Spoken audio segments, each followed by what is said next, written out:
ভেবেছিলাম কাজিন আমাদের সাথেই হাঁটছে, কিন্তু বাড়িতে গিয়ে দেখি সে তো আগেই সেখানে। তাহলে অন্ধকারে আমাদের পাশে কে ছিল, আর কেনই বা তার পা ছিল উল্টো?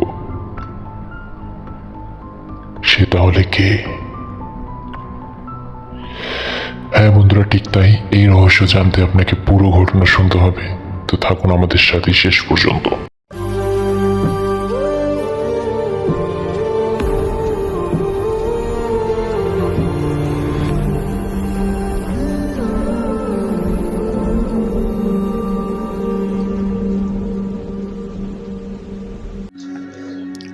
Hello viewers, welcome to the Bhinnojagat 26।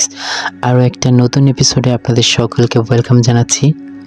এখনও পর্যন্ত যারা চ্যানেলটি সাবস্ক্রাইব করেন নাই, দ্রুত সাবস্ক্রাইব করে নিয়ে আমাদের সঙ্গেই থাকুন। আমাদের প্রিয় বন্ধু আমাদেরকে এই ঘটনাটা লিখে পাঠিয়েছেন, আর উনি জানিয়েছেন আজকের এই ঘটনাটা একদম সত্য একটা ঘটনা, গ্রামের ঘটনা। আশা করছি আপনাদের সকলের কাছে ভালো লাগবে। চলুন শেষ পর্যন্ত শুনুন ঘটনাটি। অজানা ছায়ার সাথে সেই রাত। ঘটনার সময় 2013 সাল। তখনও আমাদের উপজেলায় বিদ্যুৎ পৌঁছায়নি। গ্রামের বেশিরভাগ মানুষ কেরোসিনের আলোতেই রাত কাটাতো, আর যাদের সামর্থ্য ছিল তারা সৌর বিদ্যুৎ ব্যবহার করত।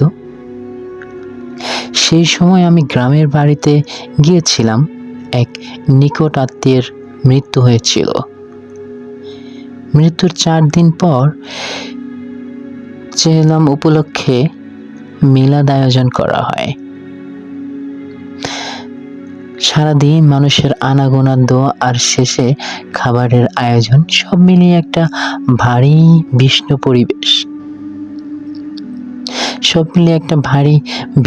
পরিবেশ। রাত বাড়তে থাকলে শোবার ব্যবস্থা করা হচ্ছিল। বাড়িতে জায়গা কম হওয়ায় আমরা কয়েকজন পাশের এক আত্মীয়ের বাড়িতে ঘুমাতে যাওয়ার সিদ্ধান্ত নিলাম।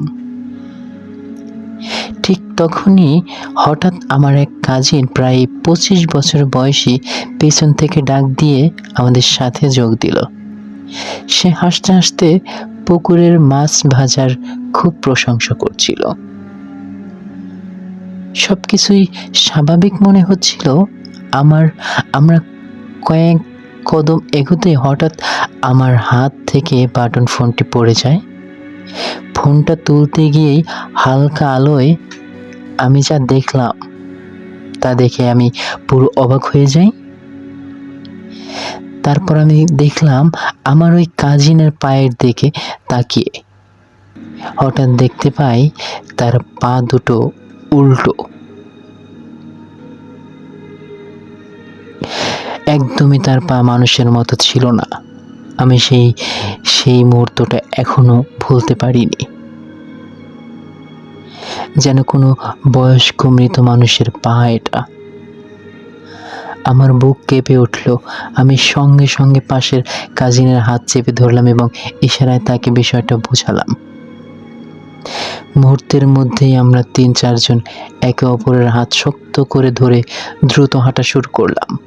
এরই মধ্যে হঠাৎ আমরা দেখলাম ওই মেয়েটা বাঁশঝাড়ের ওপর উঠে এক ঝাড়ে থেকে আর এক ঝাড়ে অস্বাভাবিকভাবে চলাফেরা করছে।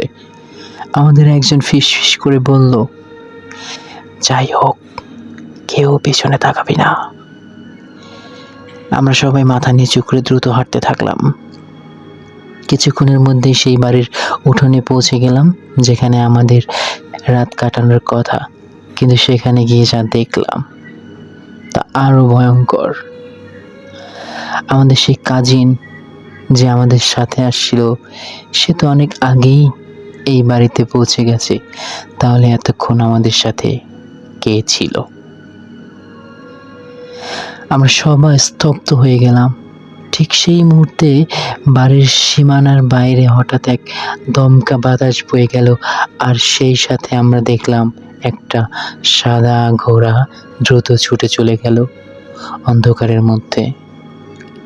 এত রাতে সেই গ্রামে যেখানে কেউ ঘোড়া পর্যন্ত পালন করে না, সেই রাতে ভয়ে এখানেই শেষ হয়নি। সেই রাতের ভয় এখানেই শেষ হয়নি। আমাদের মধ্যে একজন কাজিন হঠাৎ করে প্রচণ্ড জ্বরে অসুস্থ হয়ে পড়ে। পরে তাকে ইমাম সাহেবের পানি পড়া আর ঝাড়ফুঁক করাতে হয়। পুরোপুরি সুস্থ হতে তার প্রায় 1 সপ্তাহ সময় লেগেছিল। আজও সেই রাতের কথা মনে পড়লে গা শিউরে ওঠে।